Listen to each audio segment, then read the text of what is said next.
저는 오늘 신앙의 좋은 모델이 되라라는 제목으로 하나님의 말씀 나누도록 하겠습니다. 투자의 귀재라고 불리는 워렌 버핏이라는 사람을 웬만하면 다 아실 것입니다. 올해로 88세가 되신 할아버지세요. 그런데 이 워렌 버핏이 매년마다 자신과 함께 점심 식사를 할 수 있는 기회를 경매에 붙이게 됩니다. 그래서 올해도 그 경매가 붙여졌는데, 올해 같은 경우는 우리나라 돈으로 35억 5천만 원에 그 경매가 그 경매가 이제 이루어진 거예요. 갑자기 용어가 생각이 안 나요. 여러분, 그래서 이 워렌 버핏하고 식사를 하는데 미국에 있는 한 스테이크 집에서 식사를 하게 됩니다. 그러면 거기에 함께 지인 7명을 같이 갈 수 있는 그런 권한이 주어져요. 여러분, 식사 한번 하는데 35억 정도가 든다면 얼마나 많은 사람들이 거기에 이렇게 투자를 할까, 그런 경매에 참여를 할까라고 생각하겠지만, 이번 경매에도 무려 136명이나 이 경매에 입찰을 했고, 그리고 이 경매가 올해로 19번째, 그러니까 19년 동안 이 경매가 계속 지속이 되었던 거예요. 그래서 이 경매의 수익금 전액을 자선단체에 기부를 하게 되는데, 누적된 이 기부 금액이 319억 원 정도가 되는 거예요. 그러면 이렇게 워렌 버핏과 식사를 하면서 무슨 얘기를 할까요? 내가 35억 투자했으니까 워렌 버핏한테 이렇게 물어봅니까? 요번에 어느 주식에 투자를 해야 뜨겠습니까? 아니면 어떤 종목에 투자를 해야 대박이 나겠습니까? 이런 거 물어보겠습니까? 여러분, 이런 질문은요, 아예 원천적으로 하지 못하게 이렇게 금지가 되어 있다는 것이에요. 여러분, 식사를 하면서 이 워렌 버핏의 지혜를 배우는 거예요. 그 사람의 삶의 그 철학이 무엇인지, 모토가 무엇인지, 어떤 결정을 할 때 우선순위가 무엇인지, 그러면서 그 사람과 이야기를 하면서 그 사람을 롤모델에 삼고 또 그 사람처럼 닮아가고자 노력하는 그런 자세를 배우게 되는 것이죠. 여러분, 이렇게 세상에는요, 많은 사람들이, 특별히 돈 있는 사람들도요, 어떻게 하면 더 성공을 하고 어떻게 하면 더 부자가 되기 위해서 이런 노력과 투자를 아끼지 않는다는 것이에요. 먼저 성공한 사람들을 롤모델로 삼고 직접 만나서 대화를 하는 것이죠. 그럼 대가를 만난다는 것은요, 큰 의미가 있는 것이 아니라, 그 대가와 함께 이야기를 나누다 보면서 나에게 한마디 딱 해주는 게 있어요. 그게 나의 삶을 바꾸고 생각을 바꿔주는 결정차가 될 수 있다는 것이에요. 여러분, 그래서 인생의 좋은 롤모델을 만나고 그를 닮아가는 노력을 통해서 사람들이 성장을 하게 된다는 것입니다.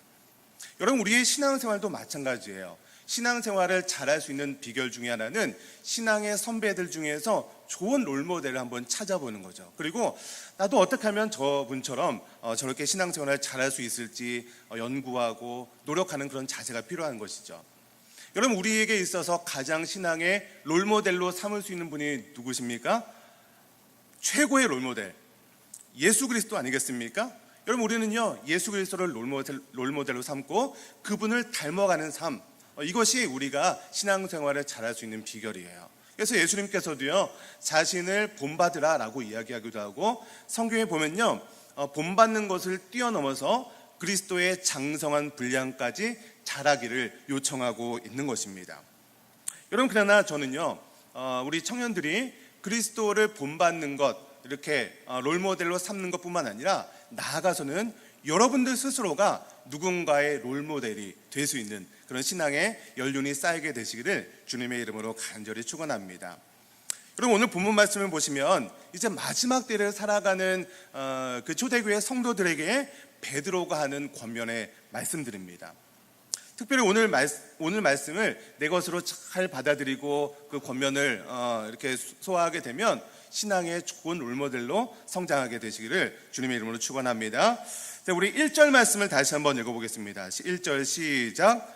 너희 중 장로들에게 권하노니 그리스도의 고난의 증인이요 나타날 영광에 참여할 자니라. 여러분, 오늘 1절 말씀을 보면 처음에 너희 중 장로들에게 권한다라고 말씀을 시작하고 있습니다. 이렇게 딱 말씀을 들으면 어떤 생각부터 드십니까, 여러분? 나는 장로가 아닌데? 나는 장로가 아니니까 오늘 말씀은 나하고는 별 상관이 없는 말씀이구나 라고 생각할 수 있는 것이에요. 여러분, 그러나 사람은요, 아는 만큼 보이게 되는 거예요. 장로의 직분을 감당하는 것이 어떤 것이고 장로들에게 어떠한 그런 요청이 있는지 알아야 하는 거죠. 그래서 그래야 장로님들이 어떻게 사역을 잘하고 있는지 안 하고 있는지 우리가 같이 볼 수 있는 것이에요. 여러분, 대통령이 어떤 존재인지 알고 있어야 대통령의 그런 임기 중에 그 역할을 잘 감당하는지 함부로 하는지 우리가 잘 알 수 있는 것 아니겠습니까? 여러분, 그래서 오늘 본문 말씀에서 나오는 이 장로들에게 권한다라고 하니까 이 장로가 어떤 사람인지 어떠한 직분인지 우리가 알 필요가 있는 것이에요. 여러분, 장로라고 생각하면 우리가 크게 두 가지로 분류를 할 수 있습니다. 첫 번째 장로는 어떤 장로냐면 치리하는 장로예요. 치리 장로. 그러니까 치리 장로라고 하면은 우리 교회에서 주로 장로님이라고 부르는 그런 호칭 그 직분들이 있죠. 이 직분을 얘기하는 거예요. 치리 장로. 치리한다는 것은요, 그러니까 교회를 건전하게 돌아가기 위해서 어떤 그 권면을 하고 벌을 주기도 하고, 그리고 잘 돌보는 것을 치리라고 이야기를 합니다. 그래서요, 양떼들을 맡겨진 양떼들이 잘 신앙생활할 수 있도록 돌보는 역할이 이 치리하는 장로들이 하는 역할입니다.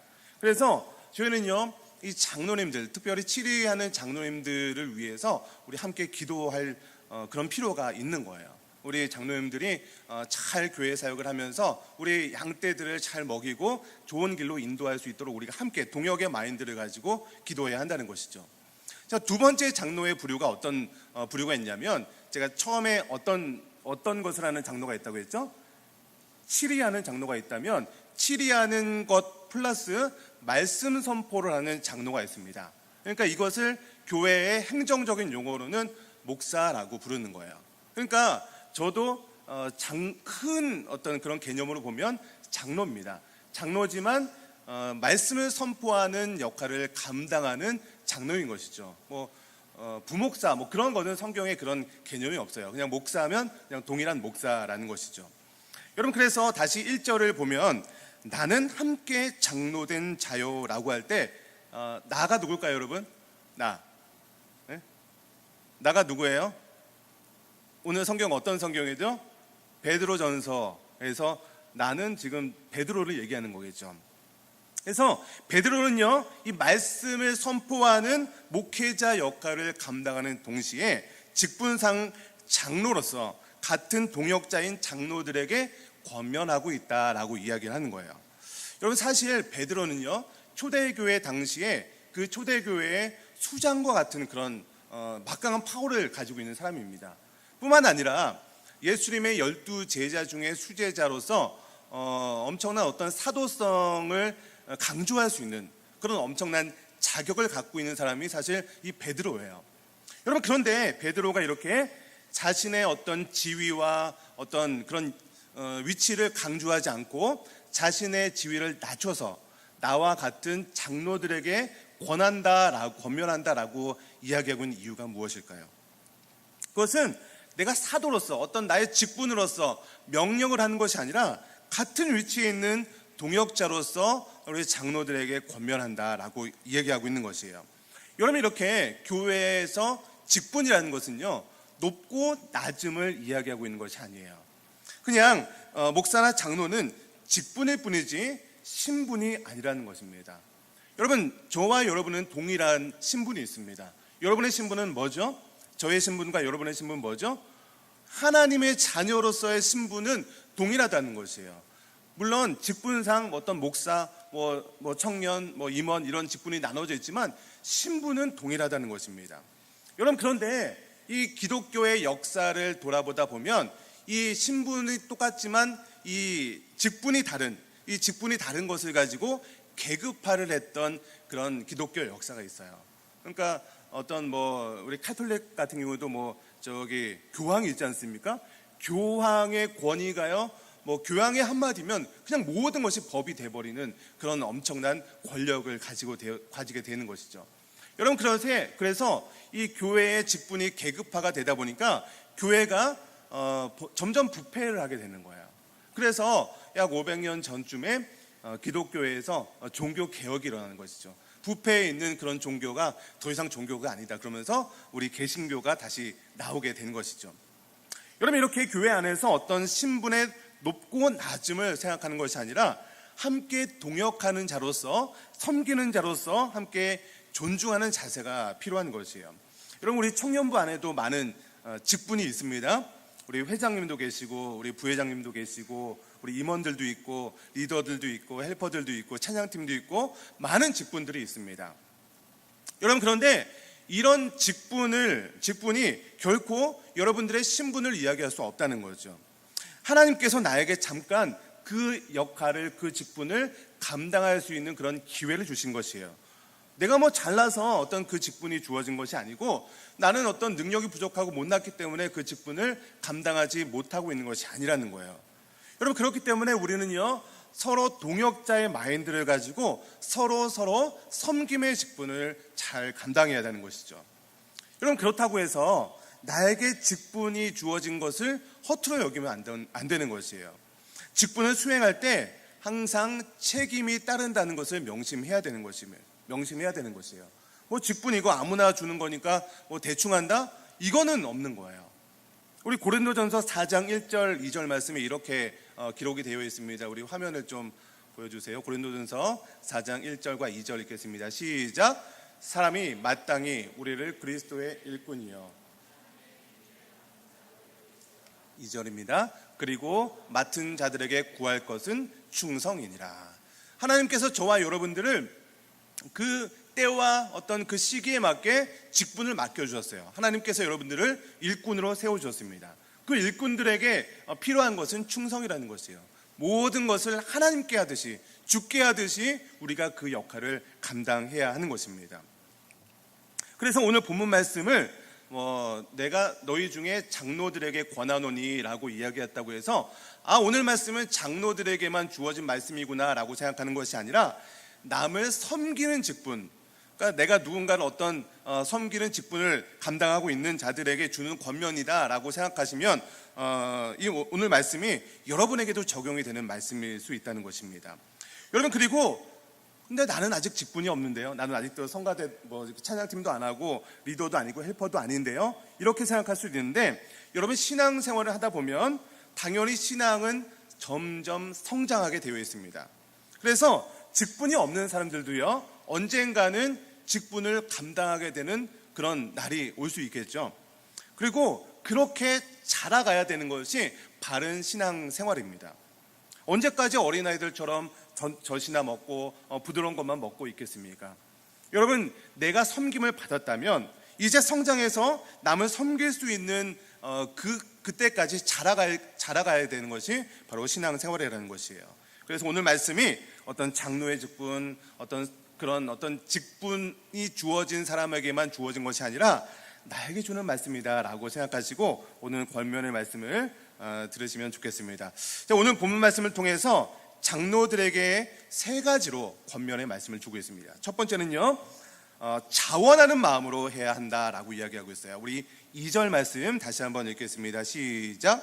너희 중에 있는 하나님의 양 무리를 치되 억지로 하지 말고 자원함으로 하며 더러운 이득을 위하여 하지 말고 기꺼이 하라. 여기 보면 너희 중에 있는 하나님의 양 무리를 치되라고 시작을 하고 있습니다. 여러분, 그러니까 장로가 하는 일 중에 가장 중요한 일이 바로 이 양무리를 치는 것이에요. 여러분, 양무리를 치는 것이 어떤 겁니까? 아재 개그를 한다면 양무리를 치는 게 양무리를 막 때리는 거예요? 조는 사람이 있을까봐 제가 아주 썰렁하지만, 양무리를 친다는 것이 무엇입니까? 여러분, 그 양무리를 돌보는 거죠. 양무리들이 좋은 길로, 선한 길로 좋은 꼴을 먹이면서 나아가는 것이 양무리를 치는 것이죠. 여러분, 그래서 양무리를 친다는 것을 지금의 어떤 교회 현장으로 가지고 온다면 아마 목회를 얘기할 수 있어요. 어떤 사역을 이야기할 수 있어요. 여러분, 그래서 이 목회를 하고 사역을 할 때 가장 양들에게 필요한 것이 무엇인가 생각해 보면 바로 좋은 말씀의 꼴을 먹이는 것입니다. 양들이 잘 먹어야죠. 여러분, 금식해 보셨습니까? 네.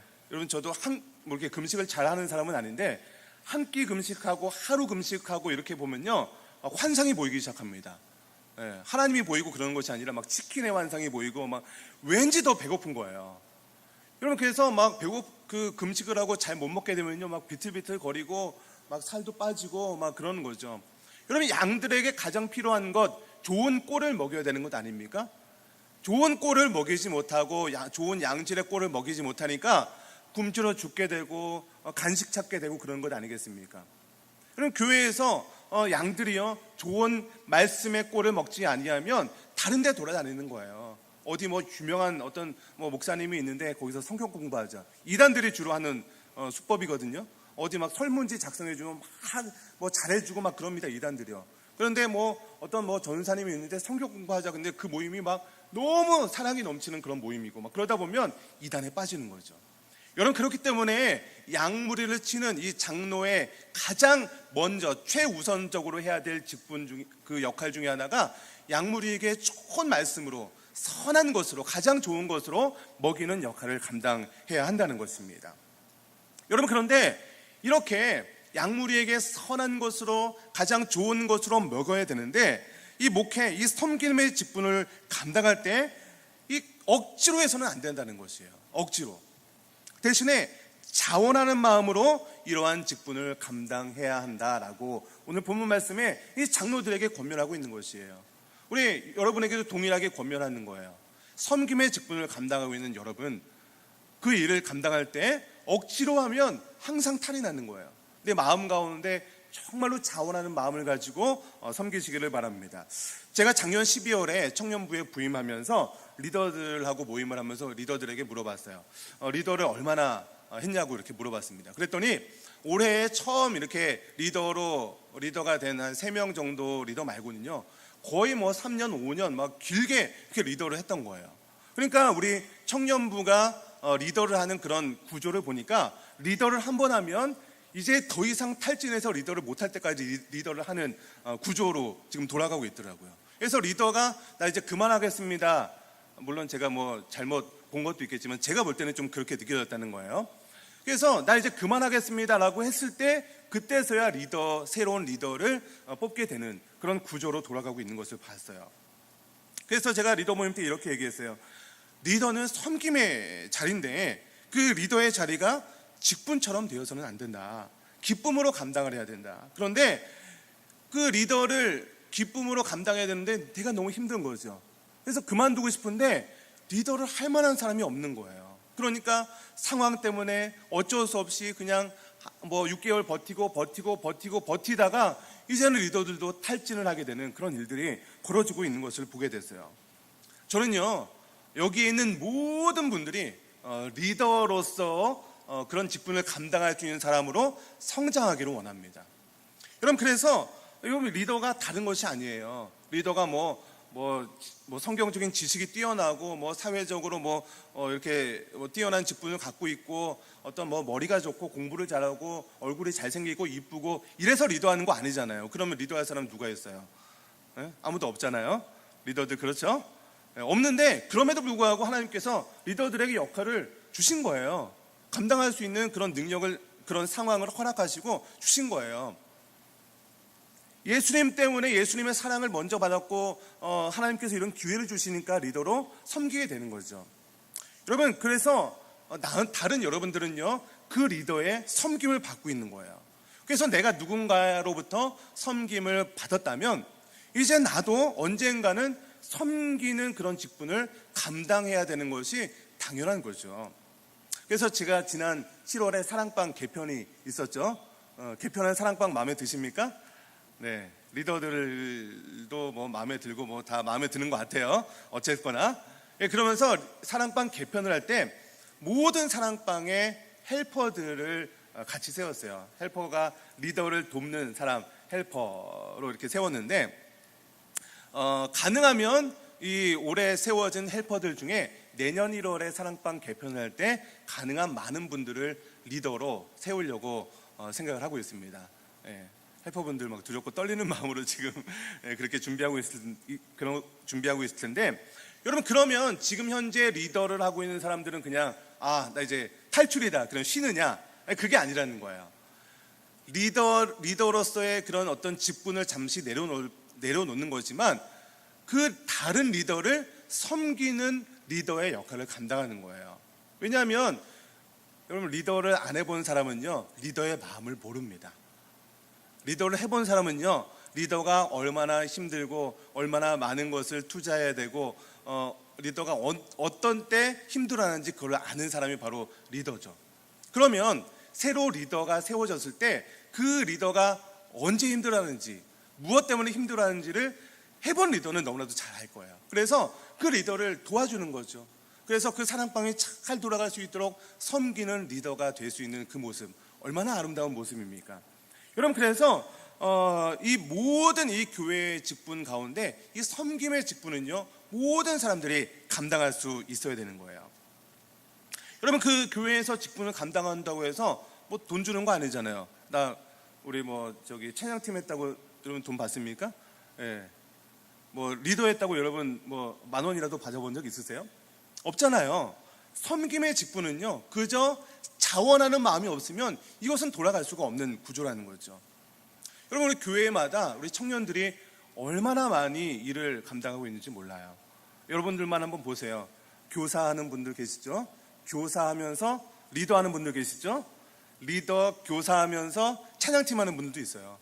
거기다가 임원도 하는 분들도 있어요. 보면요, 교회마다 보면 일하는 사람이 계속해서 중복해서 일을 더 맡게 되는 그런 일들이 교회마다 청년들에게 일어나고 있는 것이에요. 그럼 그래서요, 청년들이요, 이제 교회에서 일 때문에 정말로 주일마다 하나님의 말씀으로 영적으로 쉼을 얻고 육체의 그런 어떤 하나님께 주시는 그런 영의 공급을 받아야 되는 주일날 일하다가 지쳐서 탈진하게 되는 그런 청년들이 너무나도 많은 거예요. 그래서 이제 더 이상 못하겠다라고 내려놓으면 아무것도 하기 싫어하는 그런 상황으로 떨어져 버리는 청년들이 너무나도 많다는 것이에요. 여러분, 그래서 정말로 내가 기쁨으로 그 역할을 감당하기 위해서는요, 정말로 어떤 상황 때문에 억지로 이런 마음으로 그 역할을 감당하다 보면 기쁨이 나지 않은 거죠. 여러분, 그렇기 때문에 이 섬김의 직분을 감당하기 위해서는요, 자원하는 마음으로 기쁜 마음으로 이 섬김의 직분을 감당해야 한다는 것입니다. 여러분, 그래서 저는 우리 모든 청년들이 억지로 어떤 상황 때문에 그런 역할, 직분을 감당하는 것이 아니라 정말 마음에서 우러나오는 자원해서 이 모든 직분을 감당하는 여러분 되시기를 주님의 이름으로 간절히 축원합니다. 여러분, 두 번째로 장로들에게 주는 권면은요, 더러운 이득을 위하여 하지 말고 기꺼이 해야 한다라고 이야기하고 있습니다. 우리 2절 말씀 우리 다시 한번 읽어보겠습니다. 2절입니다. 시작. 너희 중에 있는 하나님의 양무리를 치되 더러운 이득을 위하여 하지 말고 기꺼이 하며. 여러분, 여기서 말하고 있는 이 더러운 이득이 무엇일까요?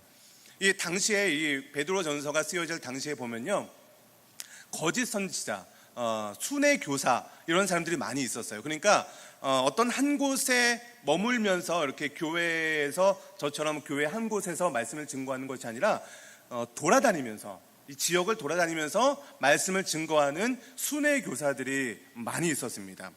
그렇다 보니까 정해진 사례가 이렇게 딱 정해진 게 없는 거죠.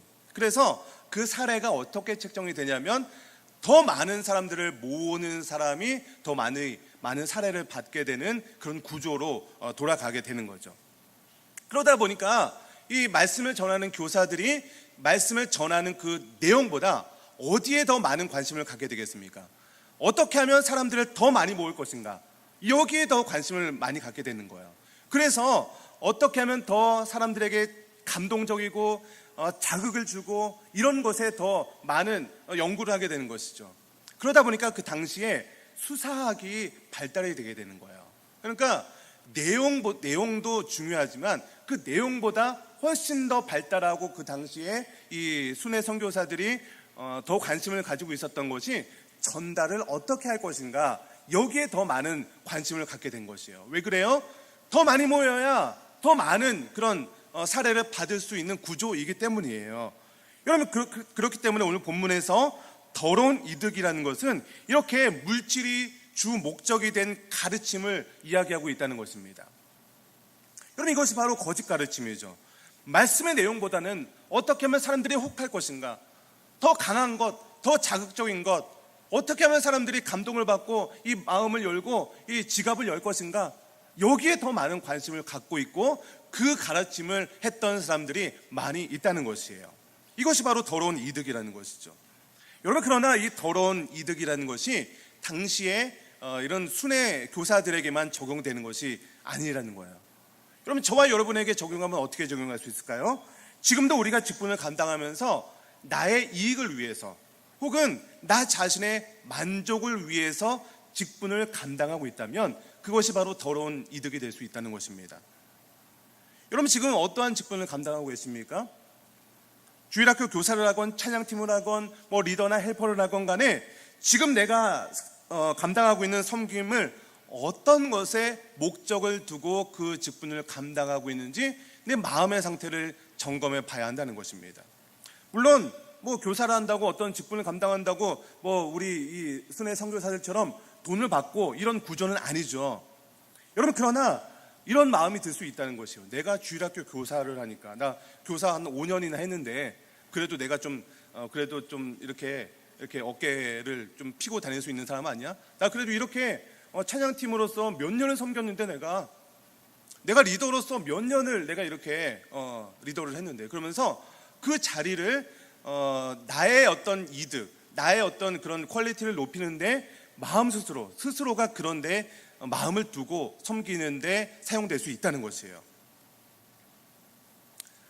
우리 교회는 뭐 그런 사람이 없지만 저기 좀 큰 어떤 뭐 저쪽 그런 교회들이 있습니다. 그런 교회 가면요, 그 직분을 누가 맡느냐, 이름 석자가 어디에 올라가느냐, 여기에 큰 관심을 두는 사람들이 많이 있어요. 그래서 그 이름에 내가 빠지면 막 난리를 치는 거죠. 내가 어떤 사람인데 거기에 당연히 내가 들어가야 되는데 어떻게 내가 안 들어갔냐, 그러면서 막 서로 교회 안에서 싸우고 분열을 일으키는 그런 사람들도 있다는 것이에요. 여러분, 그런 마음 가운데 어떠한 마음이 있겠어요? 내가 해야 되는데 감히 누가 그런 역할을 감당하냐, 그러면서요, 새로운 사람들이 교회에 와서 적응을 하고 이제 봉사를 하고 하려면 그 봉사도 마음대로 못 하는 거예요. 내가 해야 되는데 어디 이 신참이 막 그러면서 교회 안에 텃세가 가장 심한 곳이 있는 거예요. 직분을 감당하고 섬기는 것조차도 어떤 자기 자신의 이득과 어떤 자기 자신의 명예를 위해서 하는 것이죠. 여러분, 그래서 이런 마음은요, 인간의 욕심이라는 것이죠. 인간의 욕심이고 이것이 바로 더러운 이득을 취하고 있는 것이라는 겁니다. 여러분, 세 번째로요, 장로에게 주는 세 번째 권면은요, 주장하는 자세를 취하지 말고 양무리의 본이 되어야 한다라고 이야기하고 있습니다. 우리 3절 말씀 다시 읽겠습니다. 시작. 맡은 자들에게 주장하는, 하나님께서는요, 장로들에게 양떼를 돌보는 그런 임무를 맡기셨죠. 그렇다고 해서 그 양떼에 대한 소유권까지 이전하는 것이 결코 아니라는 거예요. 그러니까 분배받은 몫의 주인은 여전히 하나님이지 그 몫의 주인이 그 장로에게 있는 것이 아닙니다. 그렇기 때문에 장로는요, 하나님의 소유인 이 양떼를요, 청지기적 역할을 가지고 나에게 잠시 맡겨주신 그런 양떼지, 그러면서 청지기 직분을 감당하는 것처럼 잘 보호하고 양육해야 하는 것이죠. 그런데 종종 그들에게 맡겨진 교회 안에 사람들에게 이 주인 행세를 하는 사람들이 종종 있는 것을 보게 됩니다. 주인 의식을 가지고 있어야지 주인 행세를 하면 안 되는 것이죠. 그래서 교회를요, 자기 마음대로 움직이려고 하는 거예요. 내가 이 정도 하는 사람이니까 교회에 나의 의견이 관철되기를 바라는 것이죠. 그러다가 사람을 당을 짓고 무리를 짓는 거예요. 그래서 나의 의견이 관철되기 위해서 당을 짓고 사람들을 다 포섭해서 그대로 되지 않을 때는요, 막 교회를 분열시키고 혼란스럽게 만든다는 것이죠. 이것이 바로 주장하는 자세예요. 내가 어떤 것을 해야 되고, 내가 어떤 역할을 감당해야 되고, 내가 무엇을 해야 되고, 이런 주장하는 자세를 취하지 말라고 얘기합니다. 대신에 뭐라고 얘기하고 있습니까? 양무리들에게 본이 되라 라고 이야기하고 있다는 것이에요. 교회에서 이거 해라 저거 해라 이렇게 말할 필요가 없다는 것이에요. 대신에 그렇게 해야 한다라고 하는 사람이요, 그 본을 보이는 것이 더 중요하다라고 이야기하고 있는 것입니다.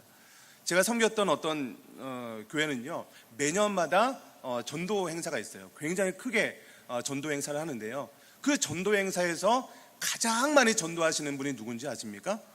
그 교회 장로님이세요. 장로님. 1년에요 막 30명 막 50명씩 막 전도를 하는 거예요. 그러면서 장로이면서 그렇게 전도를 많이 하면 좀 이렇게 얘기할 수 있잖아요. 아니 당신들은 왜 이렇게 전도를 안 하냐, 이렇게 얘기할 수 있잖아요. 근데 그분이 왜 이렇게 전도를 안 하냐라고 얘기하는 것을 본 적이 한 번도 없습니다. 그냥 묵묵하게 그분이요 뭐 저기 은행장을 하세요. 은행장임에도 불구하고 사회적으로 지위가 있음에도 불구하고 막 이렇게 지시하는 것이 아니라 그냥 묵묵하게 막 전도하는 거예요. 여러분 전도해 보셨습니까? 자신을 막 높이면서 전도가 안 돼요. 자신을 낮춰야지 전도가 되는 거죠. 복음을 증거할 수 있잖아요. 그들을 섬겨야지 그들의 복음을 받아들일 수 있잖아요. 근데 은행장의 역할을 감당하면서 완전히 바닥까지 내려가는 거예요. 1년에 막 30명 50명씩 전도를 하려면 몇 번을 그들을 섬겨야 되겠습니까? 완전히 밑바닥까지 낮아져서 그들을 섬기고 복음을 증거하는 모습을 보이면서 남들에게 당신 왜 이렇게, 나는 이렇게 전도하는데 당신 왜 이렇게 전도 안 합니까? 이렇게 얘기하는 것을 한 번도 본 적이 없습니다. 또한 장로님은요, 제가 지난번에 한번 소개했던 것 같은데 매주 토요일마다 교회에 나와서 오후에 화장실 청소를 하는 분이 계세요. 장로님인데요. 그럼 그분이 뭐 직업이 뭐 청소하는 직업이냐? 그렇지 않습니다. 중소기업 사장님이세요. 그럼에도 불구하고 남이 하기 싫어하는 그 화장실 청소 매주마다 이렇게 묵묵히 수행하는 것을 보게 됩니다. 그러면서 내가 이렇게 청소하니까 당신들 왜 청소 안 하냐? 그렇게 얘기하지 않는다는 것이에요. 양무리들에게 본을 보이는 그 모습을 통해서 그들이 닮아가게 하는 것, 여러분 이것이 바로 섬기는 사람들이 해야 할 그런 자세라는 거예요. 제가 그 교회에서 사역하면서 오히려 제가 뭐 많은 이야기를 듣는 것보다 그들의 모습을 보면서 섬김의 직분을 감당해야 되는 것이 저런 모습이구나.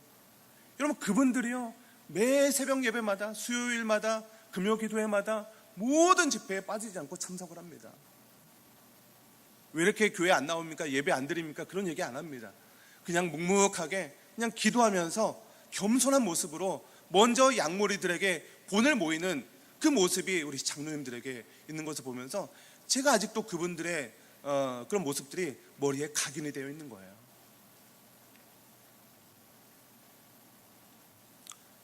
여러분 이렇게 장로들에게 주는 세 가지 권면이 있었죠. 이런 사람들에게 오늘 4절 말씀에 뭐라고 얘기하고 있습니까? 우리 4절 말씀 같이 읽겠습니다. 시작. 그리하면 목자장이 나타나실 때에 시들지 아니하는 영광의 관을 얻으리라. 여러분 그런 섬김을 한다고 해서 어떤 뭐 교회에서 많은 이득을 받고 뭐 돈을 받고 그런 거 절대 아니라는 거예요. 오늘 성경에 뭐라고 얘기하고 있습니까? 그리하면 목자장이 나타나실 때, 우리 예수 그리스도의 재림을 얘기하는 거죠. 이 목자장이 나타나실 때 시들지 아니하는 영광의 면류관이 그들에게 주어진다는 것이에요. 여러분 그 예전에 올림픽 때 이 월계관 씌워지지 않습니까? 이것을 따온 거죠. 세상에 많은 명예와 그런 부를 얘기하는 걸 수 있겠죠. 그런 것들이 주어지는 것이 아니라 시들지 아니하는 영광의 면류관이 그들에게 주어진다는 것이에요. 결코 하나님께서 주시는 그런 기쁨의 면류관은요, 세상에서 주는 어떤 없어져 버릴, 썩어져 버릴 그런 것들이 주어지는 것이 아니라 세상이 줄 수 없는 이 영광의 면류관이 그들에게 주어진다는 것입니다. 여러분에게 어떤 직분이 주어져 있습니까? 그 직분을 감당하면서 나 이렇게 하는데 왜 나를 알아주지 않을까? 그런 마음으로 직분을 감당하고 계십니까 혹시? 여러분 우리가 직분을 감당할 때 그런 마음으로 직분을 감당하는 것이 결코 아니라는 것이에요.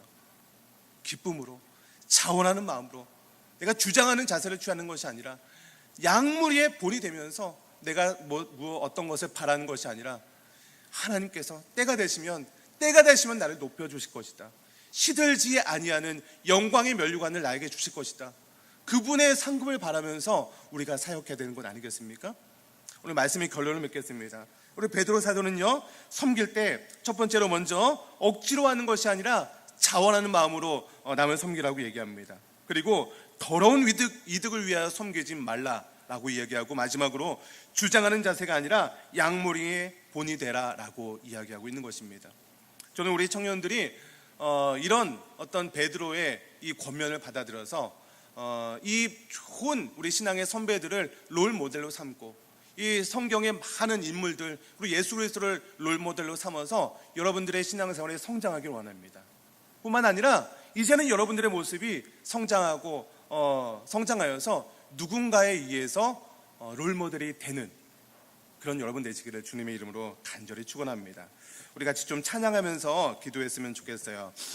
우리 함께 기도해 이 찬양하면서 하나님 나의 마음 가운데 아직도 이 섬김의 직분을 감당하는 데 있어서 부족한 부분들이 많이 있습니다. 하나님 내가 오늘 이 시간 기도할 때 하나님 나에게 자원하는 그런 마음을 주시기 원합니다.